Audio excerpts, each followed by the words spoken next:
CBI chargesheet দিয়েছে আরজি করের ধর্ষণ এবং খুনের মূল ঘটনাটা সম্ভবত 58 দিনের মাথায়।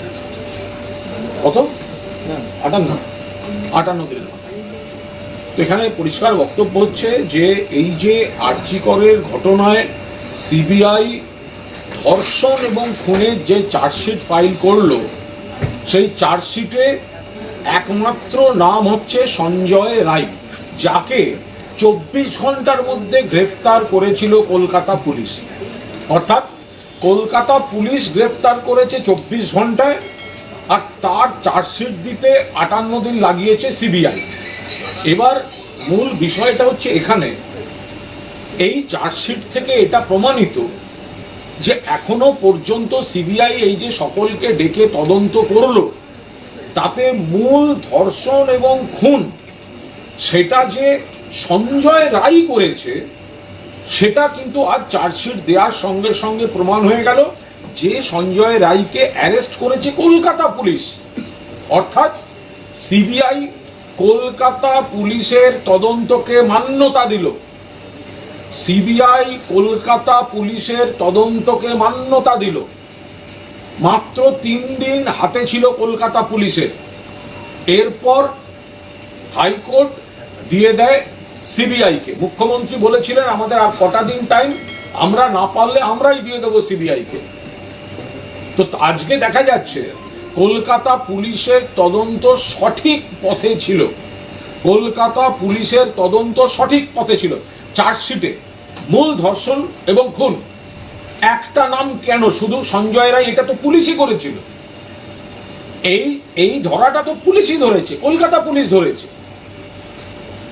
ঘটনা ভয়ঙ্কর, কিন্তু এই যে একজন মাত্র এই চার্জশিটেড অর্থাৎ ধর্ষণ এবং খুনের, পরবর্তী সাপ্লিমেন্টারি চার্জশিট কবে আসবে, সেখানে আর কি থাকবে, এগুলোর পরে আলোচ্য। কিন্তু সিবিআই এতদিনে তো ধর্ষণ এবং খুনের আততাই পেয়েছে, আর সেটা সঞ্জয় রায়। তাহলে এত বাকি অংশটা হচ্ছে আরজি করের চিকিৎসকদের গোষ্ঠীদ্বন্দ্ব। বাকি নানা রকম গল্প ছড়িয়েছে, ওটা চিকিৎসক ফ্র্যাটার্নিটির গোষ্ঠীদ্বন্দ্ব। ওখানকার নির্যাতিতা চিকিৎসক, ধর্ষণ হয়ে খুন হয়েছে চিকিৎসক, অভিযুক্ত বিভিন্ন র্যাকেটের ঘটনা অভিযোগ চিকিৎসক, আন্দোলন করছে চিকিৎসক।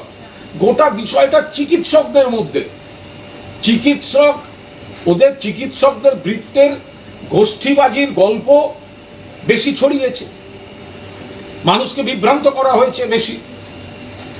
যদি কেউ কোনো চক্রান্তে থাকেন নিশ্চয়ই এর মধ্যে সিবিআই ধরত। সিবিআইয়ের কাস্টাডিতে তো সন্দীপ ঘোষ আছে, সিবিআইয়ের কাস্টাডিতে তো এই সার্কেলের সবাই আছে, সিবিআইয়ের কাস্টাডিতে তো এই আরজিকর সংক্রান্ত সবাই আছেন। 50-এর বেশি সাক্ষ্য আছে, সাক্ষী, উইটনেস।